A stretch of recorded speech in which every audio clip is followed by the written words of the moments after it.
राजन के 2 बेटे हैं, अरुण और वरुण। अरुण की शादी 3 महीने पहले हो चुकी है। अरुण की पत्नी पारुल का मायका बहुत ही अमीर है और वह ससुराल में अमीर बहू की तरह ठाट बाट से रहती है। मगर वरुण अभी कुंवारा है। राजन इसकी शादी के लिए भी किसी अमीर घर की लड़की की तलाश में है। राजन और उसकी पत्नी राधा की तमन्ना है कि छोटी बहू भी किसी खाते पीते घर से आ जाए तो पास पड़ोस और सगे संबंधियों में उनका मान बढ़े। मगर वरुण उनकी तरह बिल्कुल नहीं सोचता है।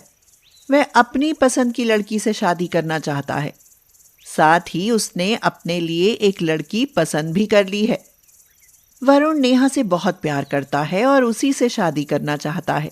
इसीलिए एक दिन अपने माता पिता यानी राजन और राधा से कहता है, पिताजी, मुझे आप और माँ से नेहा के बारे में कुछ बात करनी है। नेहा? अरे भाई, ये नेहा कौन है और तुझे उसके बारे में मुझसे क्या बात करनी है? नेहा कोई तेरी पसंद की लड़की तो नहीं है बेटा, जिससे तू शादी करना चाहता है? अरे माँ, मैं नेहा को बस पसंद ही नहीं करता बल्कि उसी से शादी भी करूंगा। फिर तो ये लड़की का क्या नाम है इसका? हाँ, नेहा।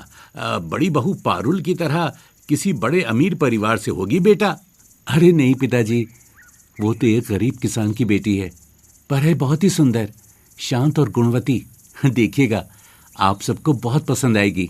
क्या खाक पसंद आएगी बेटा? जब मायका ही गरीब है तो जिंदगी भर गरीबी में रहेगी। क्यों रहेगी माँ? मैं क्या कम कमाता हूँ? देखिएगा, नेहा को पारुल भाभी से अधिक ठाट बाट में रखूंगा। वो तो ठीक है बेटा, पर उस सेठ राम मिलन को क्या जवाब दूं जिसकी बेटी से मैंने तेरी शादी तय कर दी है? जवाब क्या देना है पिताजी? सीधे मना कर दीजिए। कह दीजिए लड़का अपनी मर्जी की लड़की से शादी करना चाहता है।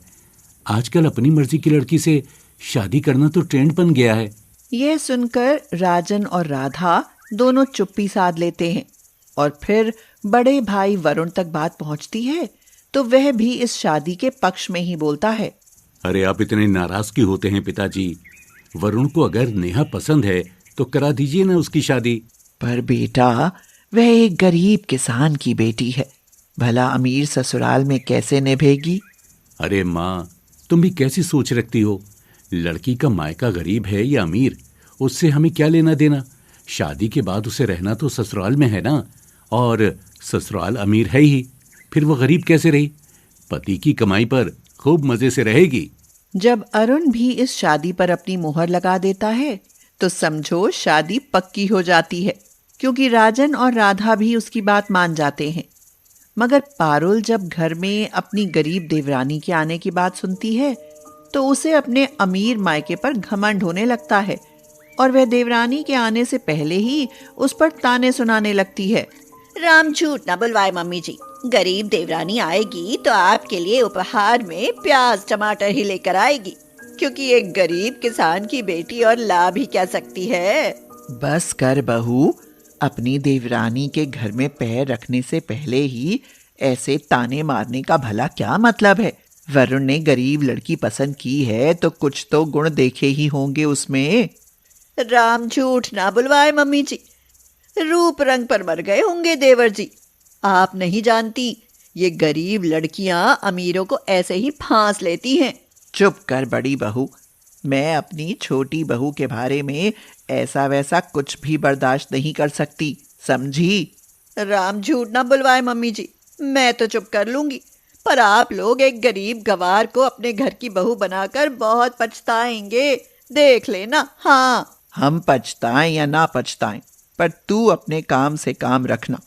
अपनी देवरानी को एक लफ्ज भी गलत मत बोलना, समझी? राम झूठ ना बुलवाए मम्मी जी, मैं तो समझ ही गई, अब तो आप लोगों को समझना है। कुछ दिन बाद वरुण और नेहा की शादी हो जाती है और गरीब किसान की बेटी नेहा बड़े अरमान लेकर ससुराल आती है।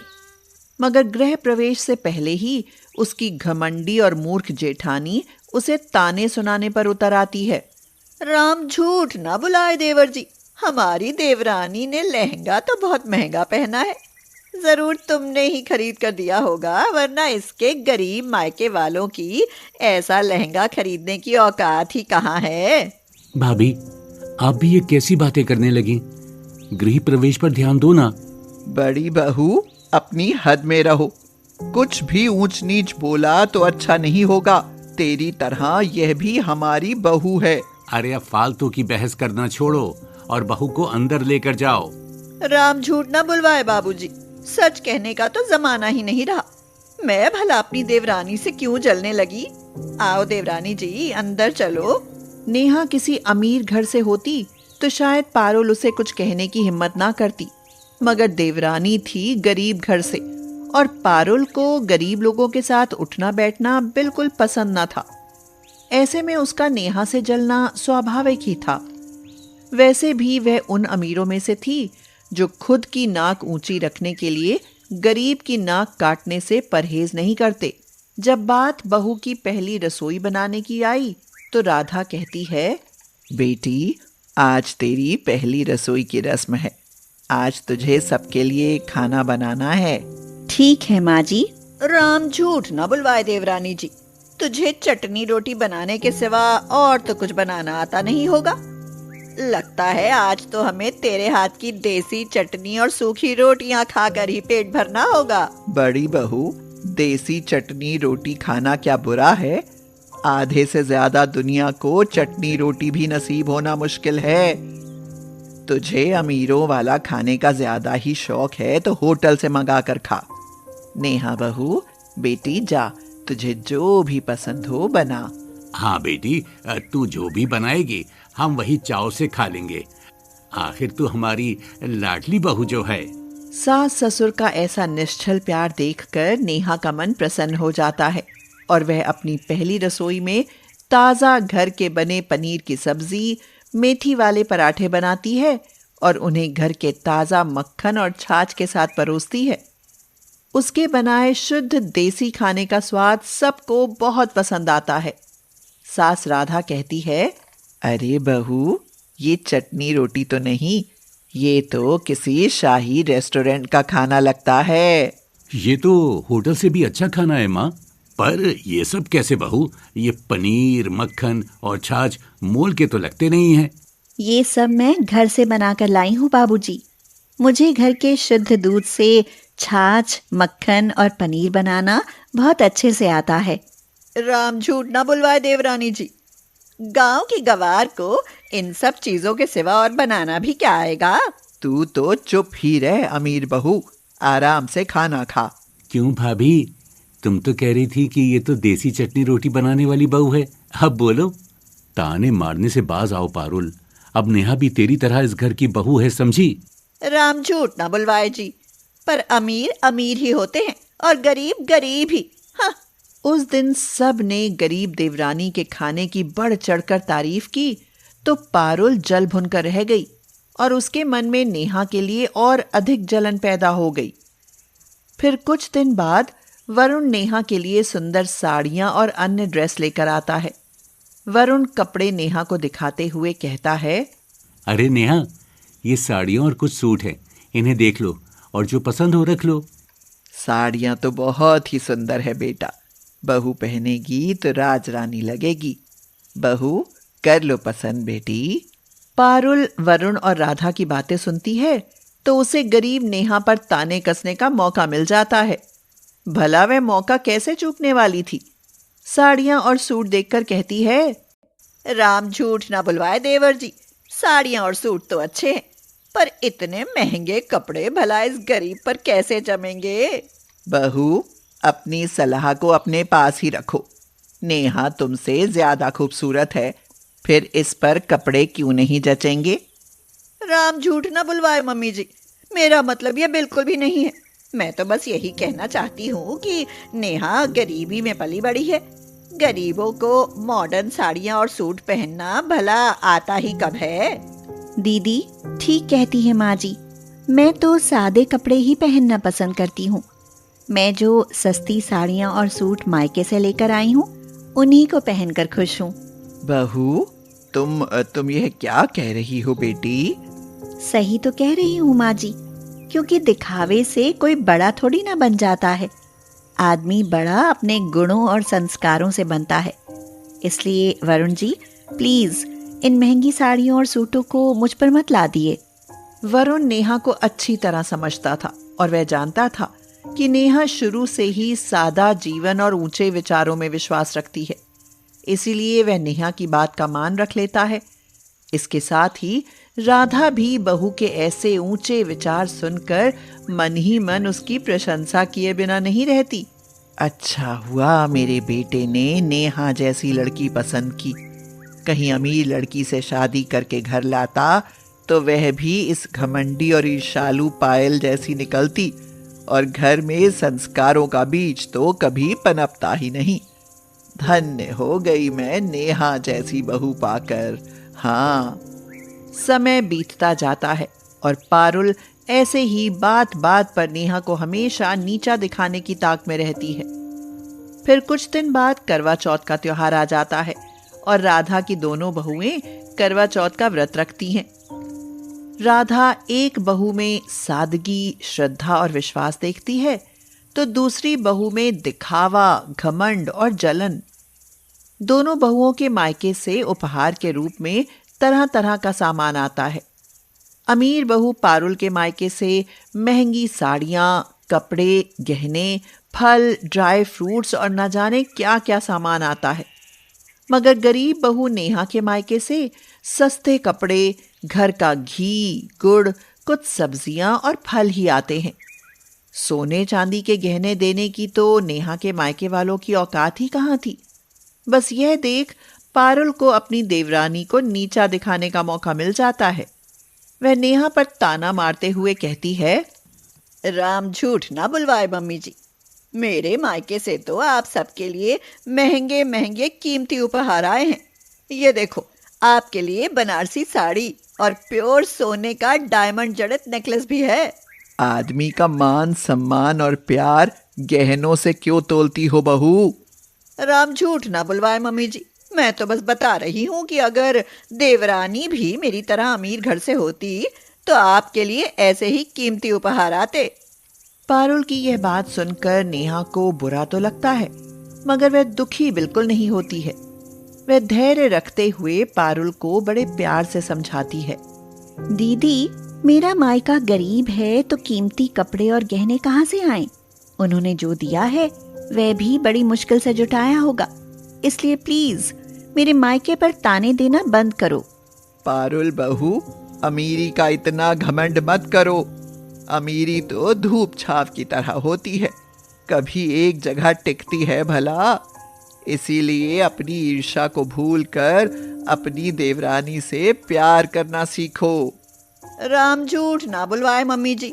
आपकी बातें मेरे पल्ले नहीं पड़ती।